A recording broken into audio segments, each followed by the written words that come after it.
y ha colaborado también con diversos medios de comunicación. No sé dónde está. Ah, no te veía, disculpa.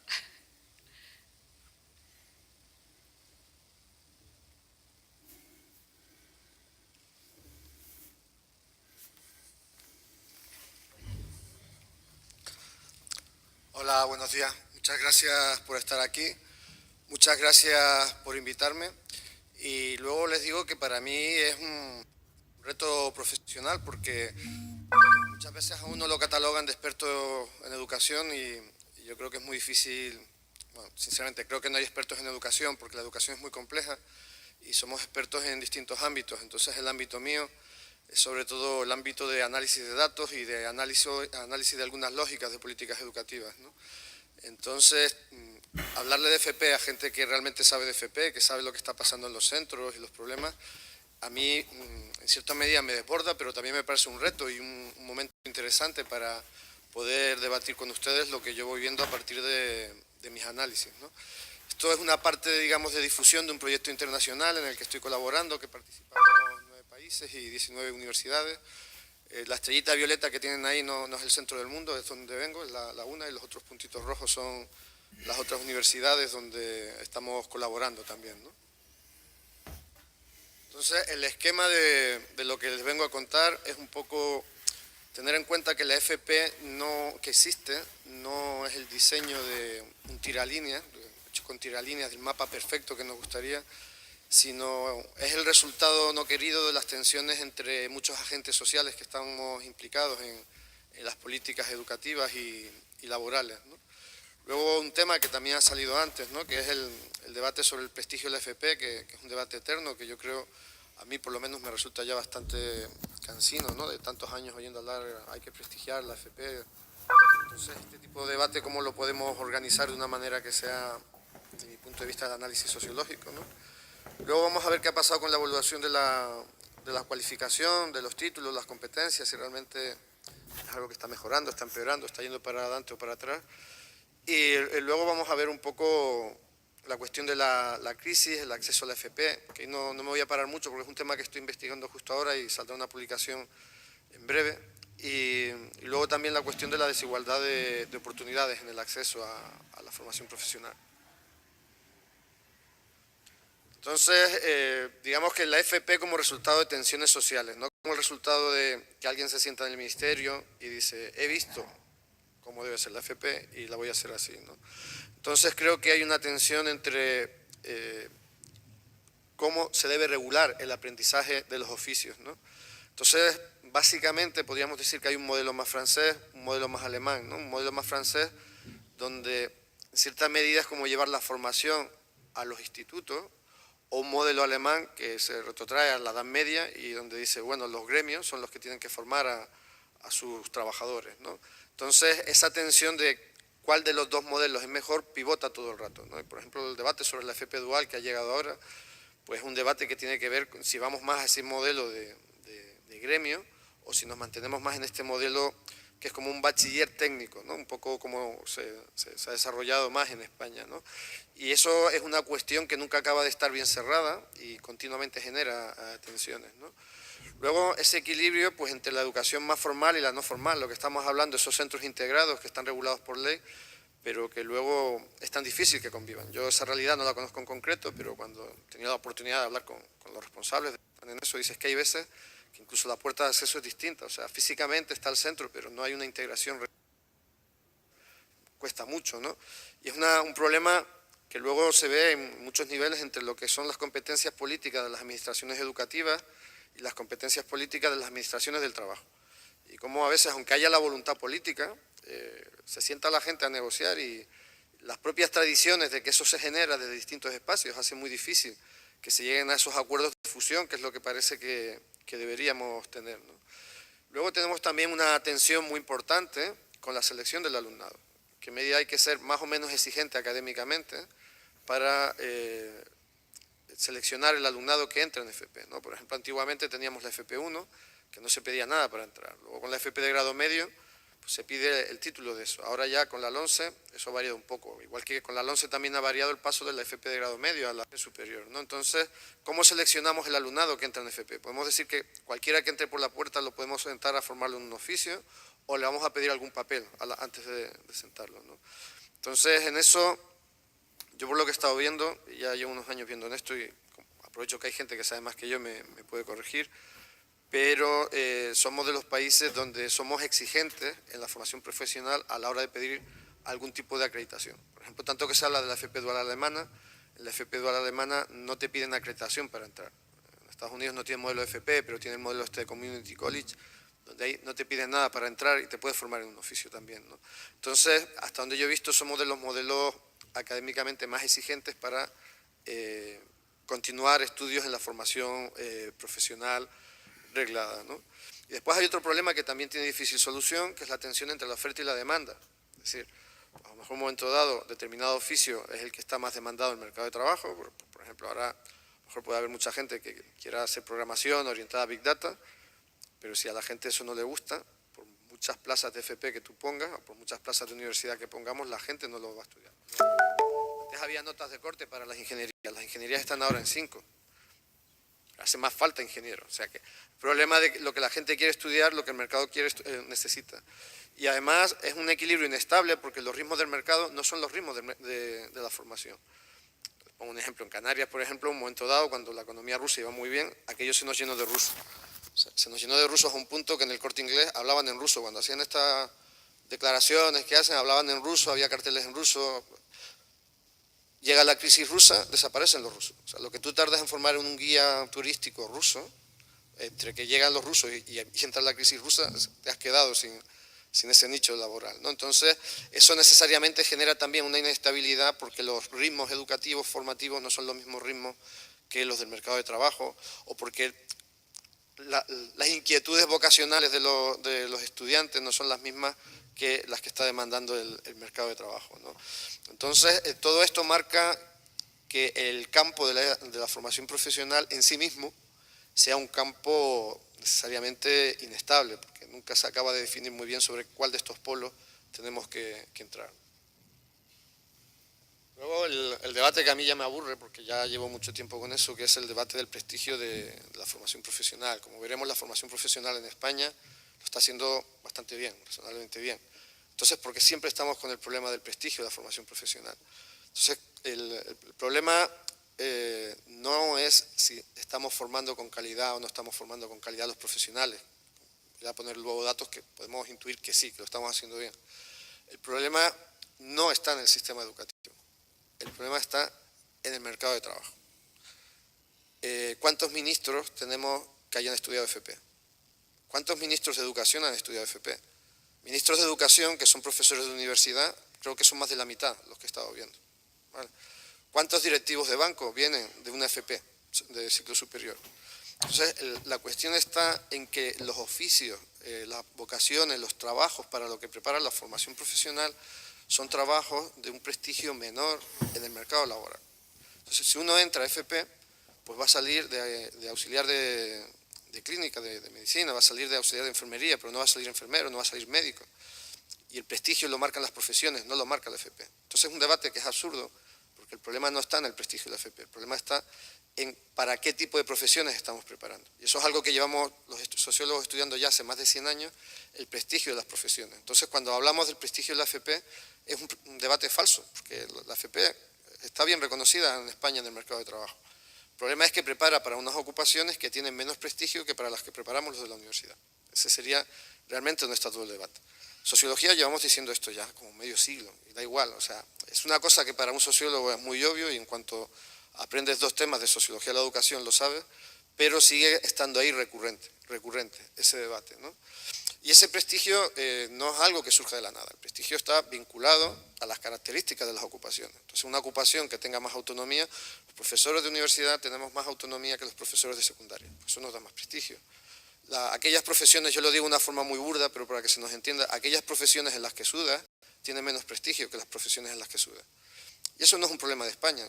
Llevamos un siglo los sociólogos estudiando el prestigio de las profesiones en decenas de países a lo largo del tiempo, y eso es bastante constante. Esta semana mismo yo hacía un ejemplo con mis estudiantes, les decía, entre un jornalero del campo, un juez, un carpintero, un camarero, un abogado, ¿quién tiene más o menos prestigio?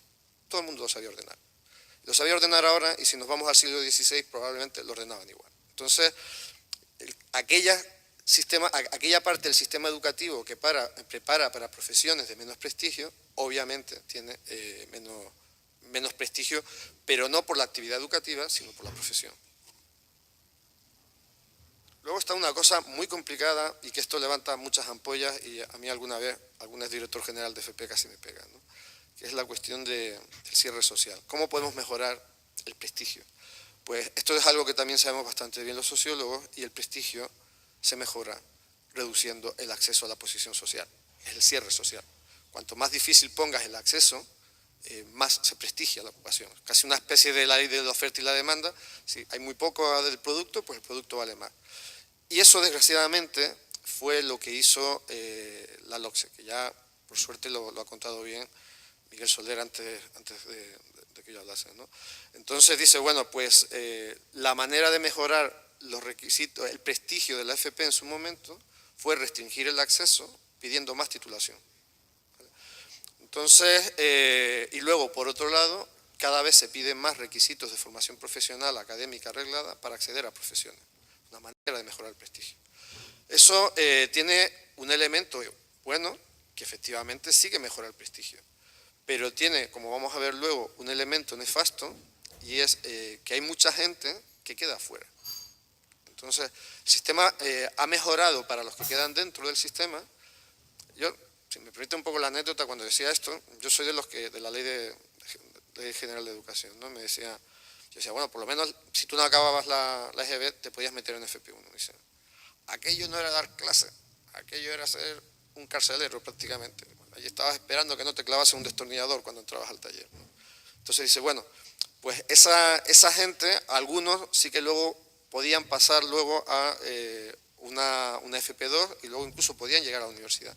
Pero ahora esos que estaban en esa situación quedan fuera del sistema, ¿vale? Entonces la LONCE yo creo que ha tenido, después de tanto tiempo de estar el sistema funcionando y ver las disfunciones que generaba, ¿no? Porque había mucha gente de FP de grado medio que decía, muy bien lo estaba contando Soler, dice, bueno, pues a lo mejor si soy de auxiliar de clínica, pues mira, habrá cosas que yo sepa mejor para hacer un ciclo superior que los de bachiller, y al revés, los de bachiller sabrán hacer cosas mejor que yo. Entonces, ¿por qué a mí me pides un examen para entrar y a los otros no? O sea, si a mí me pides un examen de bachiller para entrar en la FP superior, les podías pedir un examen de enfermería a los de bachiller para entrar en la FP superior. O, lo que parece más razonable, hagamos una FP superior que integre a los que vienen de un sitio o de otro sin pedirles un papelito para que entren. El problema de España es que pedíamos papelitos para cada sistema, ¿no? Y luego la FP básica, tuve la oportunidad de comentarlo ayer en la cena, era algo que yo, sinceramente, como ya lleva uno muchos años investigando estas cuestiones sobre el papel, ya veía que bien no iba a ir. ¿Por qué? Porque dice, vamos a introducir una formación, un oficio en la educación obligatoria. Y yo creo que eso es fundamental. Una cosa que también ha dicho bien Miguel Soler es cómo el paso de la Ley General a la LOCSE fue un paso tramposo. Dijimos que íbamos a hacer una educación comprensiva y lo que hicimos fue una educación donde los de bachillerato, los de BUP, dominaron la ESO. Y el profesorado, que era más de perfil de GB, quedó como en un segundo lugar, y el profesorado y las técnicas y currículum, que era más de FP, quedó en un segundo lugar. Entonces se hizo una especie de BUP devaluado, con el cual nadie estaba contento y por eso todo el mundo está cabreado, ¿no? Entonces esa falta de reconocimiento que tiene la LOCSE, dice, bueno, pues la FP básica, al introducir eso, está otra vez recuperando esa formación de oficio. Pero claro, tú tienes un centro con mucha diversidad, con mucha complejidad, no sabes qué hacer con determinado tipo de estudiantes y dices, mira, los meto ahí y me olvido de ellos. Porque no digo que esté pasando en todos los centros, pero he tenido la oportunidad de verlo en algunos centros. De vez en cuando me dejan entrar en algunos centros. Entonces, ahí la cuestión que surge es que algo que tenía que ser para formar un oficio se ha convertido en otra cosa, que es una especie de actividad como de integración social, de tenerlos ahí un tiempo. Entonces, ¿cuál es el problema? Que la educación nuestra se dice comprensiva, pero no es nada comprensiva. Porque ser comprensiva quiere decir mirar, si me permiten el canarismo, mirar a un pibe a los ojos y decirle, comprenderlo y decirle, ¿a ti qué te hace falta? Y yo lo que digo es que hacen falta básicamente 3 perfiles. Y ni la ley general ni ahora hemos resuelto bien los 3 perfiles. Tienes un perfil más académico. Tienes un perfil de gente que se adapta mejor a esa cultura de bachillerato que va en una trayectoria a la universidad. Tienes un perfil vocacional profesional. Tienes gente que dice, yo quiero ser mecánico, yo quiero aprender a tunear coches, o yo quiero ser camarero, pero camarero bien, que haga unos cócteles que nadie sabe hacer. Y luego tienes gente que está ahí porque lo manda la ley. Y no sabe qué hacer ellos con su vida, ni su familia, muchas veces, ni nadie. Y son 3 perfiles distintos. Entonces, si los tienes ahí obligados por ley, la ley tiene que reconocer esos 3 perfiles. Un perfil académico, un perfil profesional y un perfil de integración social. La FP básica se dice en el diseño, formación para un oficio, pero en la práctica está funcionando más como una cuestión de integración social. Entonces, tenemos que recuperar esa cuestión de que dentro de la educación obligatoria estén más diferenciados esos perfiles y que luego sean porosos. Porque ese pibe que a los 14, 15 años está muy despistado con la vida, a los 16 genera mucha disfunción en el centro, pues luego resulta que a los 17, 18 se vuelve a colocar y dice, oiga, quiero volver al sistema.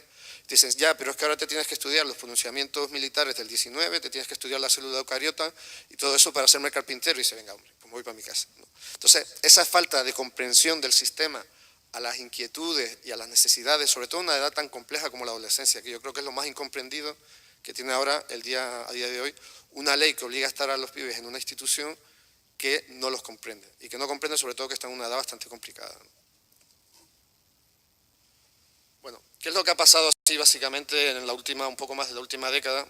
Me ha faltado algún año, tengo un problema de datos, pero bueno, básicamente lo que vemos es una importante mejoría del nivel formativo, incluyendo la formación profesional de grado medio y la formación profesional de grado superior. Ha habido una mejoría. Yo cada vez que hago todos los años una práctica con los estudiantes, de un año para otro se me olvida que en el 77 solo el 10% de las personas en España pasaban de educación primaria. ¿Vale? Eso se nos olvida con mucha facilidad. O sea, venimos con un país con un atraso cultural que no es comparable en el resto de Europa. Entonces, ese atraso, pues bueno, siguen subiendo los niveles educativos, ¿no? Pero luego hay mucha gente que dice, sí, pero esto es como una tómbola. En mis tiempos sí que había que estudiar y ahora los títulos se dan pues así como el que no quiere la cosa, ¿vale? Por suerte, hace unos años la OCDE ha hecho un informe parecido al de PISA, PIAC, para la población adulta y nos permite comparar esto un poco mejor. Entonces, con este informe lo que vamos a ver ahora es cómo evoluciona el nivel de competencias de la gente asociado al título según su edad, ¿no? Entonces vamos viendo que aquí tendríamos la gente que solo tiene el nivel de estudios primarios, el nivel de competencias que tiene en lectura. Es decir, se le pasa una prueba en lectura y luego se le hacen unas preguntas si ha entendido el texto, ¿no? Vemos que las distintas generaciones más o menos mantienen el mismo nivel de competencia de lectura. Los que estamos ya en la cincuentena, ya no vamos para atrás. No vamos para atrás, pero eso es por una cuestión más de tipo cognitivo. Nuestra ventaja es que lo que perdemos en este tipo de inteligencia lo ganamos en experiencia, ¿no? En secundarios, y aquí en secundarios está metido también los ciclos medios de formación profesional. Desgraciadamente los datos no separan, ¿no? Y aquí los ciclos superiores de FP estaría también integrado lo que era antes la FP2, ¿no? Y aquí tenemos los diplomados y los universitarios. Yo, sinceramente, cuando saqué este dato, no me lo podía creer. Yo no sé si se dan cuenta de lo que está diciendo este dato. Este dato quiere decir que gente que se educó con Ley Moyano, gente que se educó con Ley General de Educación, gente que se educó con la LOCSE, gente que se educó con un presupuesto educativo bajo, gente que se educó con un presupuesto educativo alto, gente que vivió cambios de formación del profesorado, cambios de contenido curricular. El mundo ha cambiado una barbaridad, pero el nivel de competencia asociado al título es una constante. Es decir, el sistema educativo es una máquina increíblemente constante, estable y bien engrasada, de decir, si tú tienes este título educativo, esto es lo que sabes leer. Competencias matemáticas es igual, ¿vale? Entonces, el sistema en todo este tiempo, a pesar de todas las transformaciones legales, sociales, políticas, curriculares, todos los cambios que ha habido en estas distintas generaciones, sigue siendo enormemente constante. Entonces, es absolutamente falso la idea esa que tenemos de que los jóvenes de ahora, a pesar de que tengan el mismo título, están peor preparados en las competencias. Otra cosa es en el currículum, porque claro, yo antes tenía 5 horas de matemáticas en COU, y ahora tienen 3 horas o 4 horas de matemática. Obviamente tienen menos currículum que yo de matemática. Otra cosa, si vas cambiando el currículum y luego los profesores de universidad te pedimos el mismo currículum que cuando había más horas de matemática, dicen, es que no sabes matemática. Dicen, no, señor profesor de universidad, usted no sabe que ha cambiado el currículum de matemáticas. Usted adapte su primero de carrera a las matemáticas con las que vienen los pibes. No siga ahora como si estuviese en la Ley General de Educación, ¿no? Pero ya digo, esto es una cuestión de competencia. Es algo bastante sorprendente para lo que todavía no tengo una buena explicación, más allá de decir que por mucho que cambie el mundo, lo que pasa en el aula no ha cambiado. Eso es la mejor explicación que se me ocurre. Esto nos ayuda ahora a entender esa cuestión de si se ha devaluado o no se ha devaluado, o si la FP tiene prestigio, la FP no tiene prestigio, este debate que ya digo que me da esta pereza, ¿no? Estos son las tasas de paro desde 2005 a 2017, ¿no? Entonces vemos cuando llega la crisis cómo se disparan las tasas de paro, ¿no? Y que es a partir más o menos de 2013, 2014, no está en la serie, pero bueno, a partir de esos años, cuando empieza a bajar, ¿no?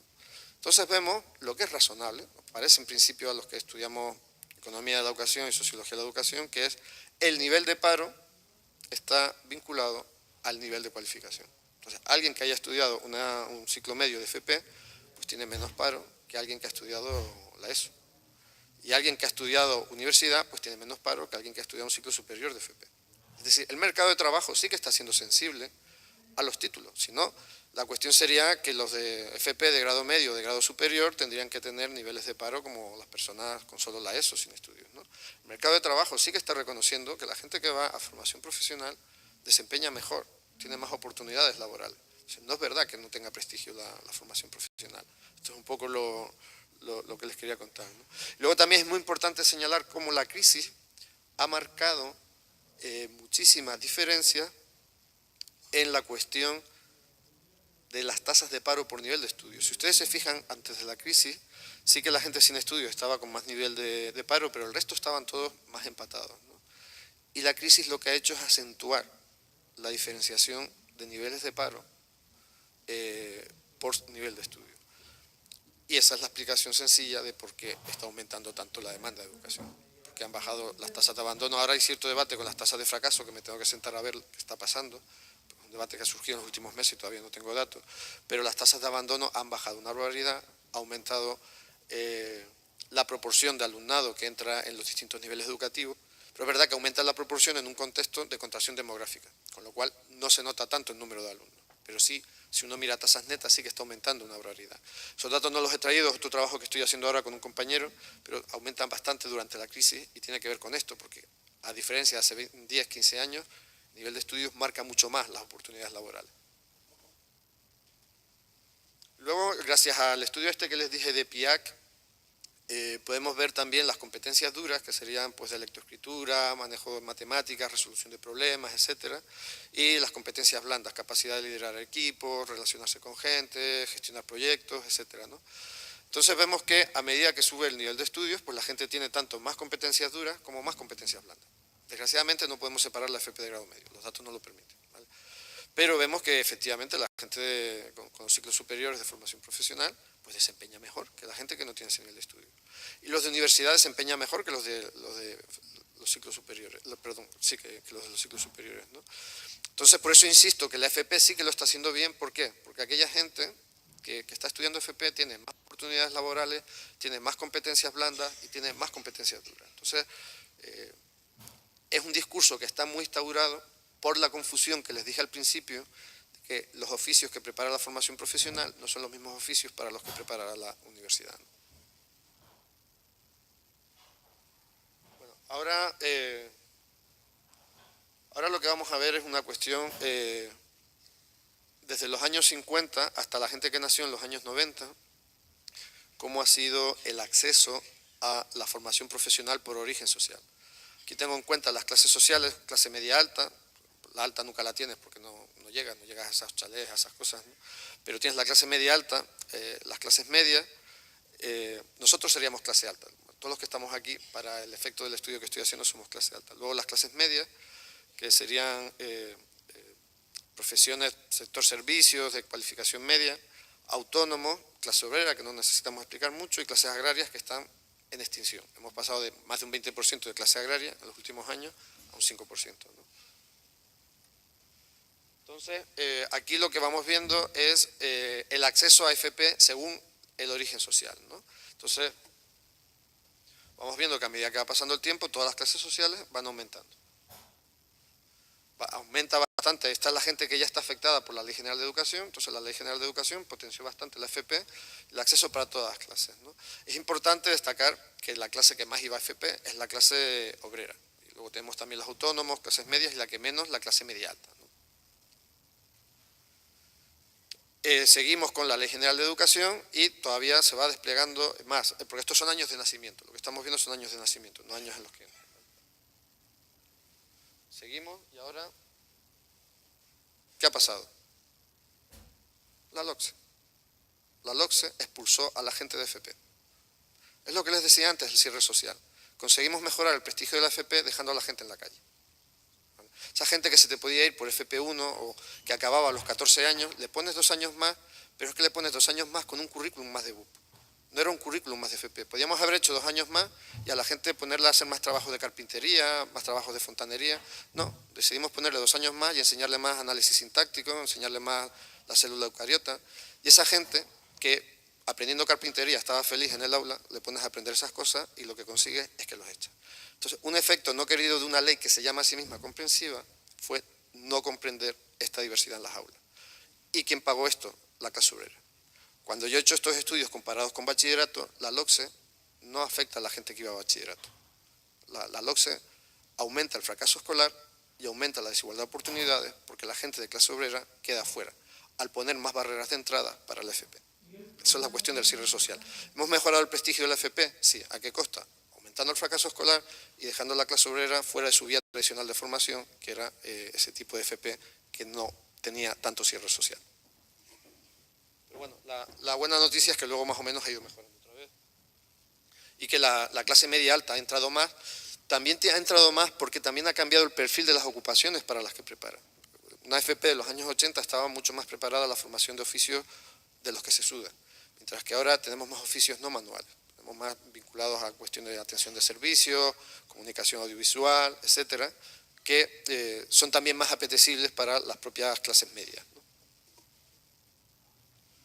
Bueno, propuestas, como ya no asesoro a nadie en política, las propuestas sería una educación auténticamente comprensiva. O sea, una educación auténticamente comprensiva no es hacer un currículum academicista, como si todo el mundo fuese a ir a la universidad, y tratarlos a todos por igual. Eso no es comprensivo. Una educación comprensiva quiere decir que tienes que desarrollar itinerarios más diferenciados dependiendo de este perfil de alumnado. Y que la gran trampa que nos hemos hecho en España es no reconocer que hay una parte simplemente está de integración social. Y digo que es una trampa porque, por ejemplo, esto me tienen que corregir ustedes, pero yo por lo que voy viendo, la FP básica se ha convertido pues eso en un cajón desastre. Es un sitio donde la gente no quiere dar clases, entonces el último compañero que entra le toca eso. O sea, la persona que tiene menos experiencia, menos cualificación, la pones ahí. O sea, bueno, reconozcamos que necesitamos unas actividades más de integración social dentro de los centros. Y ahí, en vez de un pibe que ha hecho matemáticas y luego ha hecho un máster y me lo metes ahí, pues quizás es mucho más necesario tener a personas que hayan hecho educación social, por ejemplo. Personas que tengan otro tipo de perfil para poder trabajar con esa gente. Entonces no puedes ir con una idea tan cerrada a trabajar con este perfil de alumnado que es más de integración social. Y luego tienes que tener aquellos que realmente quieren aprender un oficio y no quieren estar aprendiendo análisis sintáctico, porque yo sinceramente, como decía, he escrito libros, escribo mucho, me pueden hacer un análisis sintáctico y no tengo ni idea, con todo mi respeto para los filólogos que se empeñan en que todo el mundo tiene que saber análisis sintáctico, pero tenemos ahí la cuestión de que hay conocimientos que solo tienen sentido en la vida si te vas a especializar en la universidad en ese tipo de conocimientos. Entonces, ¿por qué tenemos esa mentalidad de clase media de que hay un estándar que es el cultural, que es el que damos los catedráticos, los profesores de universidad, y que eso se tiene que aprender a los 15 años y no abrir más ese tipo de cuestiones? Eso implica una gestión mucho más compleja de los centros, también es verdad, mucho más compleja. Luego, hay una cuestión que para mí es antropológica y es que hemos adelantado mucho la edad en la que los pibes salen de la primaria para irse a la secundaria. Cuando uno mira todas las sociedades, de forma comparada, los ritos de paso están más en los 13, 14 años, no a los 12. Está ya cuando ya ha habido la explosión hormonal. Entonces está bien que cuando haya la explosión hormonal haya un rito de paso que se diga, ya no eres niño, ya entras en otro juego. Entonces los metes todavía de niños, empiezan a experimentar el cambio y vivir ese cambio, que casi todas las culturas lo tienen bien organizado, nosotros lo hemos organizado mal, ¿no? Entonces yo diría, claro, aquí ya me pongo abuelo cebolleta, era mejor en la GB, que los tenías hasta los 14 ya, cuando te salían los pelillos, pues entonces ya te pasaban al instituto, ¿no? Entonces esa cuestión, intentar recuperarlo un poco, porque de verdad es muy loco cuando uno pasa por fuera de un centro y ve esos niños al lado de esa gente de 20 años, ¿no? No tiene mucho sentido, ¿no? No tiene sentido antropológico, cuando uno compara en otros contextos. Entonces, y además que el segundo de eso suele ser el año ese en que la gente se vuelve más loca, ¿no? Entonces, si ya lo sabemos, ya lo probamos, reconozcamos que nos hemos equivocado. Nos cuesta mucho reconocer todos estos errores antropológicos y de otro tipo que tuvo la LOCSE, ¿no? Luego yo también haría, esto es algo que genera mucho problema con ustedes como gremio y profesión, esto es una pelea de cierre social, pero de gremio, entre mi gremio, que es el de la universidad, y ustedes de FP, que es integrar mejor la FP superior dentro de la universidad. Esto ya se está haciendo en algunos sitios, en la Autónoma de Barcelona, por ejemplo, ya tienen algunos, las privadas se están adelantando bastante en esto, y es educación superior. Pues es educación superior, puede estar en los campus universitarios. Entonces, diseñar mejor la propia FP superior para que esté más complementaria, más pensada, por si esa gente cuando acaba se quiere ir a la universidad, que no tenga que se le reconozcan mejor los créditos, se le convaliden mejor, y al revés, si el de universidad quiere pasar a la FP, que también eso sea más flexible, y es más flexible estando dentro de los campos. Para ustedes es un problema de cambio de cultura. Están acostumbrados a estar en un centro donde domina la secundaria y se sienten un poco intimidados de entrar en un centro mayor, donde parece que nosotros nos los vamos a comer. Entonces, yo entiendo, por eso digo que es una pelea más de gremio, pero no es una pelea sustantiva desde el punto de vista práctico, ¿no? Y yo aquí lo que propongo es una cosa que tiene muy mala prensa, pero es que son demasiados años de evidencia. La tabla que le puse antes de los fracasos de la LOCSE, de cómo expulsó a la clase obrera de la formación profesional y aumentó la desigualdad de oportunidades, para mí es muy contundente. Entonces habría que adelantar un poco más itinerarios y reconocer que hay por lo menos 3 itinerarios. Un itinerario académico, un itinerario de formación de oficio y un itinerario de gente que está ahí porque lo manda la ley y no sabemos muy bien cómo trabajar con ellos. Y que esa gente además no necesita un profesorado normal. Es que me decían compañeros, dice, mira, estás en el mismo pasillo, aquí estás en segundo de BUP, aquí estás en primero de formación profesional básica, tu vida no tiene nada que ver. El señor que está dando clase aquí no tiene nada que ver con el señor que está dando clase aquí, ¿no? Entonces, es decir, ser comprensivo también en que la formación del propio profesorado no es la misma para dar clase en segundo de BUP que para dar clase en un primero de formación básica, ¿no? De BUP, perdón, ¿cómo estoy yo? Pero bueno, entonces que el propio sistema, lo que ha hecho hasta ahora el sistema es, la LOCSE hizo o solo académica o solo vocacional, y los de integración social los mandamos para la calle. Y ahora la LONCE, con la FP básica, ha dicho o académica o integración social, pero no le dejamos el espacio dentro a los de la vocacional. Entonces yo creo que tienen que estar los 3 espacios. Y luego tiene que haber mucha porosidad. No podemos estar a todo el rato pidiéndole títulos o examen de accesos a la gente.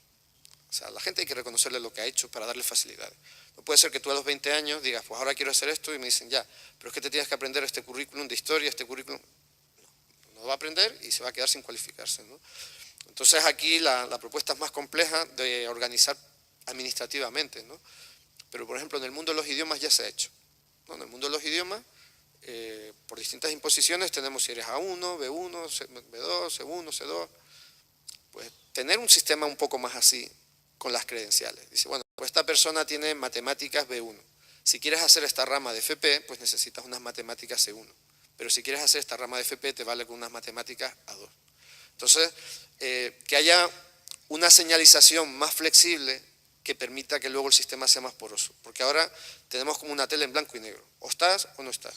Entonces, tener una tele un poquito que matice más y que reconozca. Porque no le puedes decir a alguien que lleva 10 años en el sistema que lo que ha hecho no vale para nada. Que si quiere hacer algo más tiene que hacer otro examen o tiene que prepararse. Porque es que no es verdad. En esos 10 años algo habrá aprendido. Y lo que tenemos que construir, que eso para mí lo importante es que la formación profesional o la académica siga a partir de lo que cada persona sabe. No decir que no sabes nada porque no tienes el papel. Dice, bueno, algo sabrás hacer.